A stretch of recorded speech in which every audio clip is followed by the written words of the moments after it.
بينما نعبر عن عرفاننا علينا أن لا ننسى أن أقصى درجة التقدير لا تتمثل بنضغ الكلام وإنما بتطبيقه.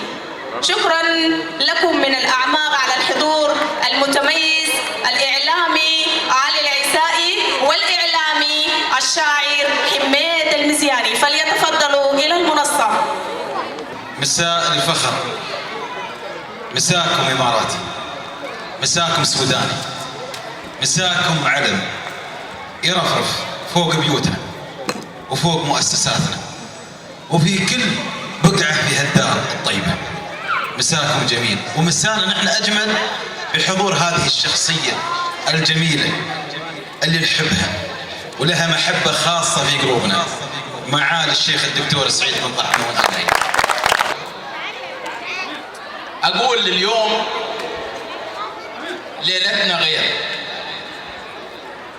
والإمارات غير، والعين غير، والنادي السوداني فرع العين غير. شو يسمونها يعني؟ شو يسمونها؟ وجمهورنا غير. هني صفقوا. أيضا شكر وتقدير من مجلس إدارة النادي الاجتماعي السوداني بمدينة العين أن يتقدم بخالص الشكر والتقدير للطالبة رغد أحمد عثمان. رغد أحمد عثمان.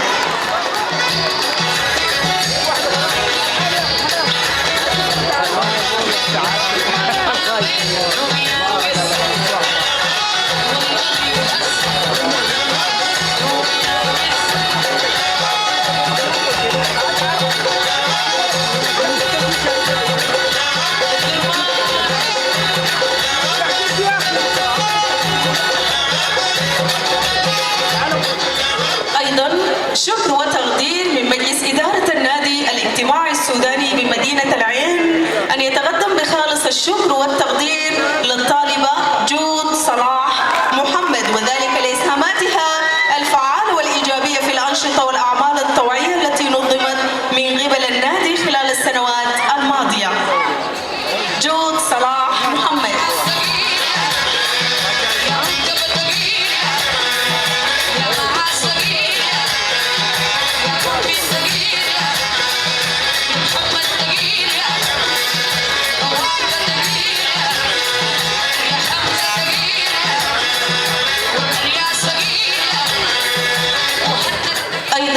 شكر وتقدير من مجلس إدارة النادي الاجتماعي السوداني بمدينة العين